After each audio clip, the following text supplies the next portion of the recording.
سلام و ادب و احترام دارم خدمت یکی برادران و خواهران گرامی. و حقیقتا من فکر میکنم امروز هر کدامی از ما با قلبی مانامان از غم و غصه و رنج در این مکان دور هم جمع شده. این روزهای غم و مصیبت و یادآوری غم و مصیبت‌های بیشماری در مردم ماست. ما در 12 یا 13 همین ماه 14 تن از بهترین جوانان مردم خود را به شکل بسیار فجیع تیرباران شدن از دست داد. ما در فردای این روز 30 سپتامبر دومین سالیادی پرپر شدن 54 دانش آموزی که نوعاً و اکثراً دختر بودند در مرکز آموزش کاج را با خود در سینه داریم. ما در 25 سپتامبر 132مین سال روزی آغازی کشتاری فجیعانه مردم خود را به روزگان داریم. ظاهراً در چنین روزی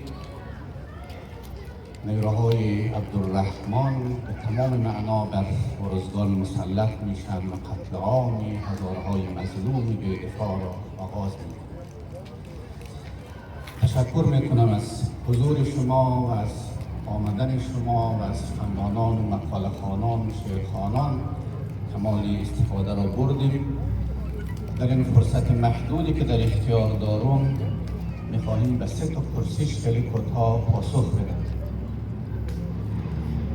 پرسش اول این است که آیا به راستی هزارها در افغانستان نسل کشی شدند و امروز هم در معرض نسل کشی قرار دارند؟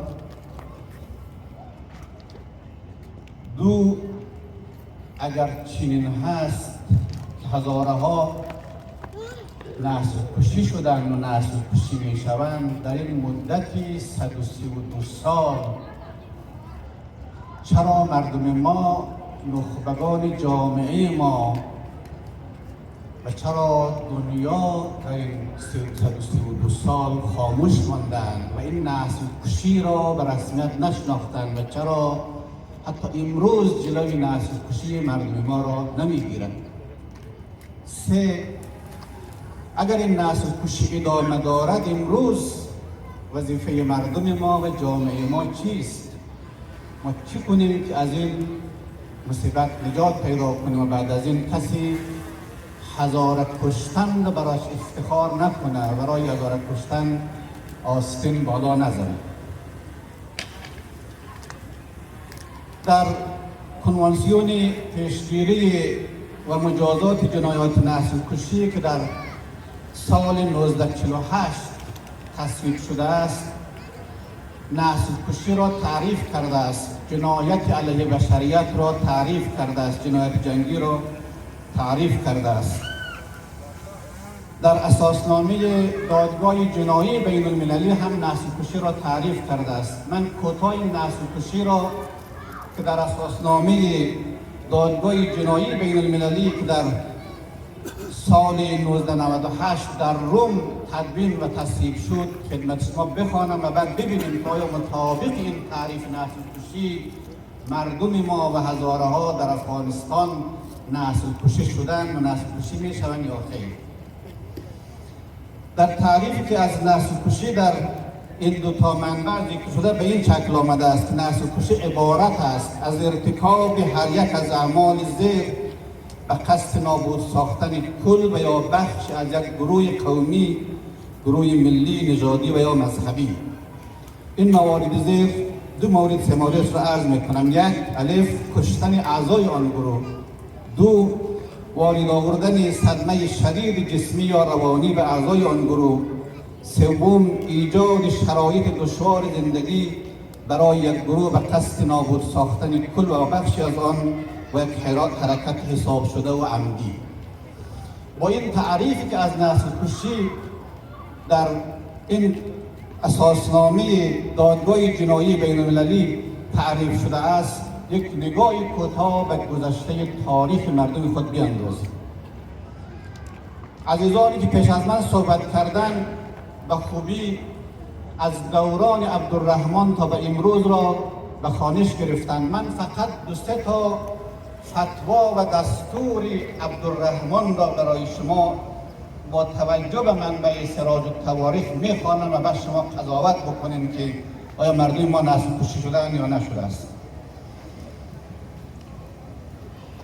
اولین فرمانی که عبدالرحمن صادر میکند بعد از فتوا گرفتن علما علیه مردم ما که مردم هزاره کافرند، مرحوم کاتب به این شکل این را آورده است. نفس این عبارات انسان را تکان میدهد.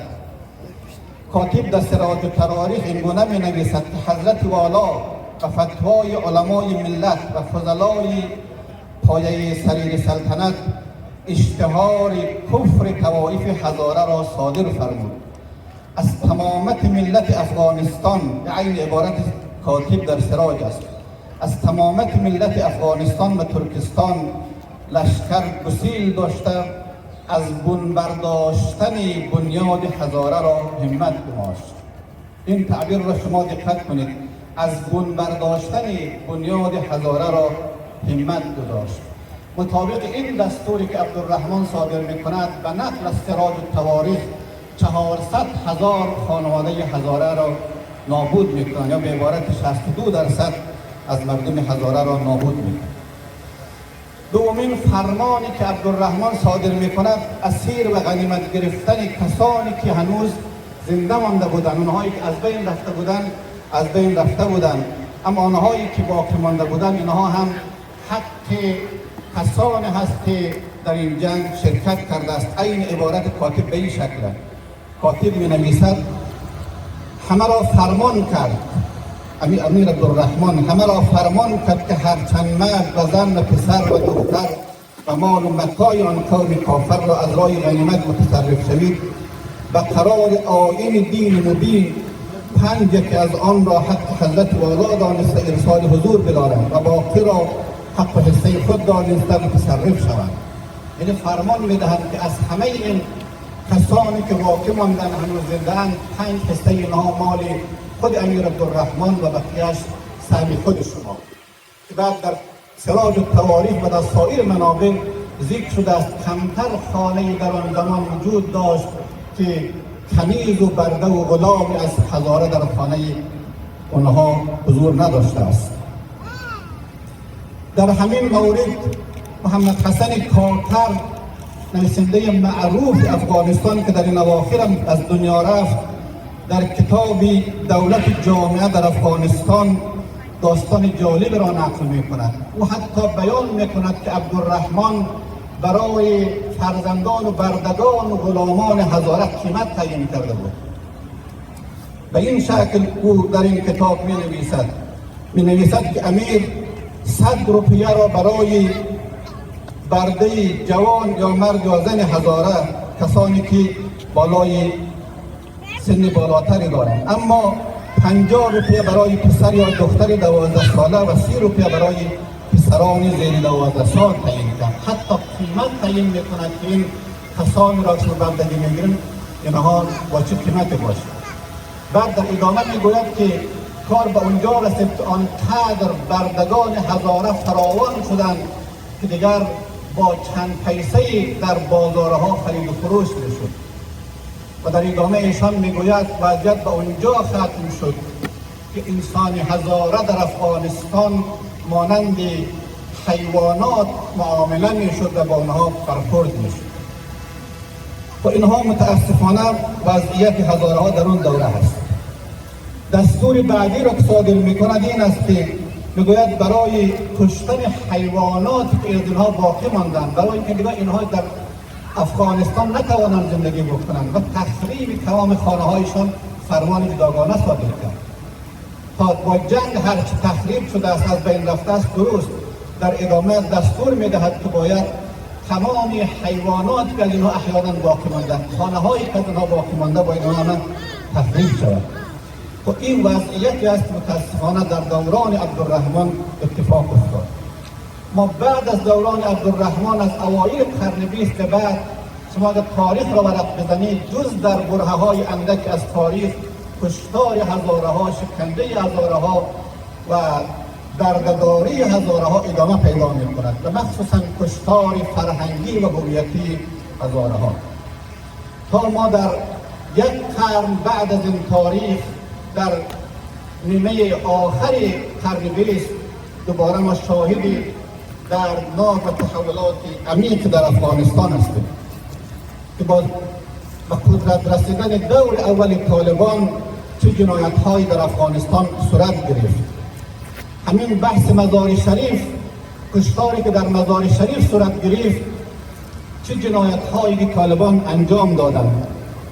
من دو تا داستان را فقط از کشتار مزار شریف برای شما میخوانم و بعد نتیجه میگیریم که با توجه به این وضعیت هزارها متاسفانه در طول این 132 سال همیشه مورد نسل قرار گرفتند. یک داستان را احمد رشید خبرنگار مشهور پاکستانی نقل میکنند. میگویند زمانی که طالبان در مزار شریف مسلط شدند روز اول هر چی توانستند کشتار کردند. در روز بعدی این داستان را در کتابش می آورد کسانی که اهل مطالعه بخوانند این کتاب احمد رشید را. میگن در فردای آن روز متاسفانه اینها به کمک پشتونهایی که در مزار زندگی میکردند خانه های تک تک هزارها را به خوبی میدانستند با راهنمایی اینها به خانه های هزارها وارد شدند و اینها را قتل عام کردند. همین آقای کاکر، محمد حسن کاکر، داستان دیگر را نقل میکند و میگوید در یک خانه پشتون یک زن پشتون که دلش میسوزد 8 تا زن هزاره را در خانه خودش پنهان میکند و پناه میدهد. اما زمانی که طالبان در خانه او مسلط میشن و او را پیدا میکنند هم اون زن پشتون و هم اون 8 تا هزاره را تیرباران میکنند. این وضعیتی هست که ما در مزار شریف داشتیم. ما اگر از نسل کشی هایی که در طول تاریخ صورت گرفته است، حالا دوست ما یک از سخنوران نسل کشی رواندا را بیان کرد. در نسل کشی رواندا که نزدیک 1 میلیون نفر از بین رفت، در 100 روز این نسل کشی اتفاق افتاده بعد دنیا تصمیم گرفتن جلوش را گرفتن. اما مردم هزاره امروز 132 سال است که دارن قتل عام میشه. چرا کسی جلوش را گرفته نمیتونه؟ اگر در یوگسلاوی در بوسنی هرزگوین نسل کشی صورت میگیرد و 2 سال سربها مسلمانان بوسنی را قتل عام میکنند، بعد از 2 سال جامعه جهانی تصمیم میگیرند جلوی نسل کشی مسلمانان و انسانها را در یوگسلاوی سابق میگیرند. اما در افغانستان هزارهایی که نزدیک به 1.5 قرن نسل کشی میشوند، چرا دنیا جلوش را نمیگیرد؟ پس با توجه به این مباحثی که خدمت شما عرض کردم، این نسل کشی تا به امروز ادامه داشته است و امروز هم معلوم نیست که پایانش چه وقت خواهد بود و هنوز هم ادامه دارد. نمونهش همین 14 نفری هست که به شکل فجیع به جرم هزاره بودن و شیعه بودن اینها تیرباران میشن و قتل عام میشن. معلوم نیست که فردا نوبت کیست، به کدام مجموعه دیگر، به کدام نقطه افغانستان. چرا هزارها و چرا دنیا در این 132 سال نتوانستند جلوی نسل کشی هزارها بگیرند؟ چون وقت زیاد نیست، فقط کوتاه اشاره میکنم. ما از دنیا بگذاریم، چرا خود ما نتوانستیم این مسئله را به دنیا بشناسانیم و وادار بکنیم دنیا را که جلوی نسل کشی هزارها را بگیرد؟ من به برداشتم 3 تا دلیل رو میشه برایش بیان کنم. یک، اراده جمعی از سوی مردم ما برای این امر وجود نداشت. بسیاری از مردم ما اصلا نمیدانستند که چنین چیزی هم در دنیا امکان پذیر است. ما فریاد بزنیم، صدای خود را به گوش جهان برسانیم. اصلا این اراده در بسیاری از مردم ما وجود نداشت. دو، ابزار و وسایل لازم را ما در اختیار نداشتیم. اگر شما سایر نسل کشی ها رو که به اونها رسیدگی شده است، به رسمیت شناخته شده، شما ببینید تعداد از کشورها پا را پیش گذاشته و این کار را انجام دادند. اما در افغانستان در کنار هزارها هیچ کشوری و هیچ دولتی نبوده است که صدای مظلومیت مردم ما باشد و اونها را فریاد بزند. و مهمتر از اینها، سومین دلیلی که باعث شده است هنوز ما موفق نشویم این است که ما یک روایت واحد را نتوانستیم ایجاد بکنیم. اگر عده‌ای فریاد زدن، صدا بلند کردن و گفتن ما نسل کشی میشویم، عده‌ای هم از درون جامعه ما گفتن اینها دروغ میگن. ما در آرامش زندگی میکنیم. مگر همین امروز ما به انواع مختلف از نظر سیاسی، از نظر فرهنگی و فیزیکی داریم قتل عام میشیم. نیستن کسانی که در این طرف آن طرف فریاد میزنند، در با خبرنگاری ها صحبت میکنند که در افغانستان گل و گلزار است. پس این سه تا دلیل باعث شده است که ما هنوز موفق نشده ایم. اما چه کاری باید انجام داد؟ و آخرین عرض من و صحبت من و شما را زیاد سر پا خسته نکنم. چه کاری باید انجام داد که بتوانیم نسل کشی هزاره ها را به گوش جهانیان برسانیم و دنیا را وادار بکنیم که این امر را به رسمیت بشناسد. امروز خوشبختانه در نقطه ای از دنیا و جهان کم و بیش صدای مردم ما را داره میشنوند. تعدادی از وکلا در پارلمان بریتانیا صدای مردم ما را بلند کردند و فریاد زدند که هزارها در افغانستان نسل کشی میشن. نماینده جامعه بین الملل و سازمان ملل آقای بنت در هشدار دادند مبنی بر قتل عام هزارها و نسل کشی هزارها. سازمان عفو بین الملل اعلام کرده است و در آخرین مورد که من خواهشم از جوانان این است حتما این مسئله را برن بخوانند. انجمن وکلای دادگستری ایالات متحده آمریکا که دو تا پژوهشگر برتر این کشور چقدر زیبا آمدند متن را تدوین کردند مبنی بر این که در افغانستان هزارها نسل کشی میشن. و اونا مشخصا بیان کردند که باید چه کاری انجام داد. مخاطبش وزارت خارجه آمریکاست، مخاطبش جامعه جهانی است که اینا باید پیشگام شوند و نسل کشی هزارها را در افغانستان به رسمیت بشناسند و برای جلوگیری از اونها اقدام بکنند. همان گونه که خانم مکیل اشاره کردن، امروز زنانی با افتخار افغانستان که متاسفانه امروز در افغانستان زندانی و مورد تبعیضند، با انسجام درونیشان صدایشان به گوش جهان رسانیده است. و امروز قریب 30 کشور جهان و از جمله همین امروز رئیس خود دبیر کل سازمان ملل موافقت خود را اعلام کرد، به شخص بیان کرد که در افغانستان زنان مورد تبعیض قرار دارد و باید جلوش گرفته شود. اگر طالبان تمکین نکنند باید محاکمه بین‌المللی صورت بگیرد. من عرضم این است بیاییم امروز ما هزارهای جهان، ما مردمی که در این 132 سال قتل عام شدیم و امروز داریم نسل کشی میشویم، 3 کار اساسی را انجام بدیم برای اینکه جلوی این کار گرفته شود. اولین کار عمومی و یکایک مردم ماست. یکایک هزاره در مخصوصا در نقطه از جهان وظیفه دارند که صدای مردم خود در دنیا و در جهان باشد.